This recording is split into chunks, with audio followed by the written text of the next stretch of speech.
power. Bottom right hand corner where the buttons, because you can configure what buttons you have, but I've got the bottom right is the power, and it says MD or MO, I can't tell, my eyes are not good these days, in red, and so I wonder if that's any better, if there's any dropout at all on it. I'll go to low power in a minute. G6TPI, we've got to try that, haven't we? Absolutely, yeah, it's absolutely perfect over that, Chris. Yeah, go for low. I'm recording.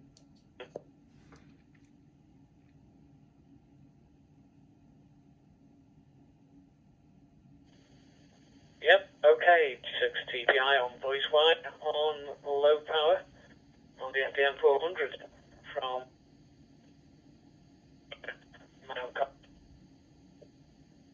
Z. And we'll see if there was much dropout on that or if it was acceptable. As I say, it's on only, if you like, my best area, despite the fact I've got that little beam pointing that way. One of the problems with the little beam, the antenna isn't too bad, but the coax that's feeding it isn't brilliant. I think it's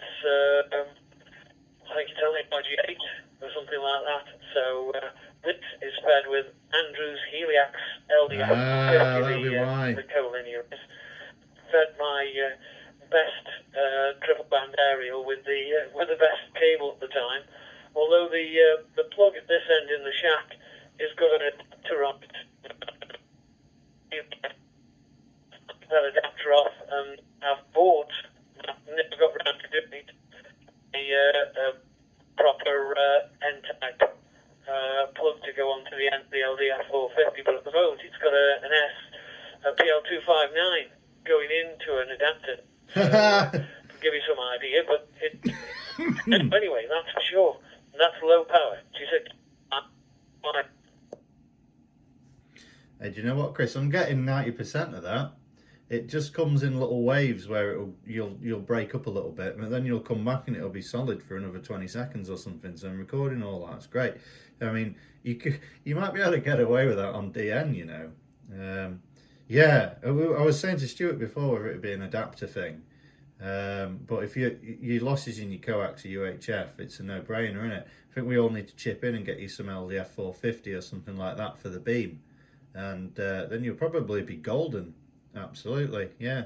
Was it a 3 or a 4 element or something like that? It'll probably work. It would be a similar sort of gain to the collinear, won't it? Barney's got a nice 10 element, so yeah, we'll see. So yeah, if you want to go, if you want to go up to mid power or high power, I'm sure you'll be absolutely fine. Or maybe DN's a bit of a safety net as well, you know, because of the error correction. But I'll let you play that, Chris.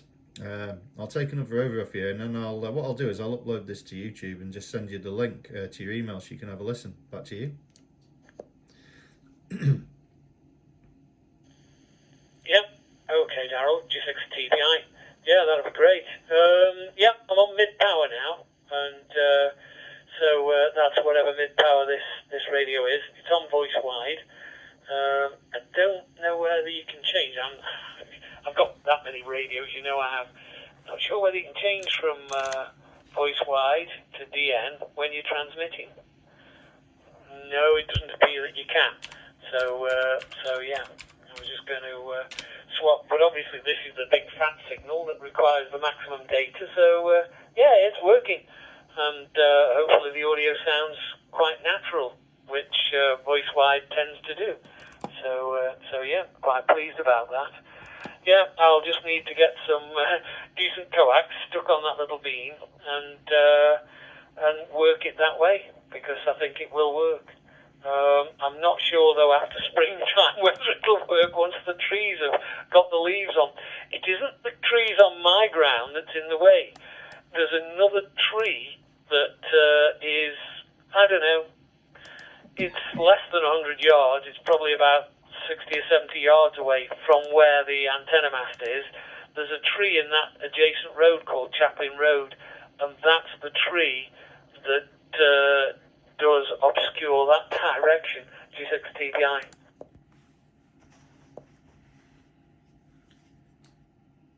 G6TPI M0XDR. Yeah, well, we're connected back up to the Fusion group now. The interesting thing might be actually whether the beam pointing directly is the right path, because you might be getting a bounce off of something, which you'll be picking up with the collinear, obviously, with it being an Omni. So, yeah, maybe something for the better weather, but we can obviously be putting a QSO out through the repeater and just do a little bit of a rotate and look at the S meter and just tune it for maximum smoke. Probably the way to go, but no, absolutely, your last over on mid power is absolutely perfect. So I'm going to stop recording now and upload it for you to have a look at. Back to you, G6TPI M0XDR voice wide.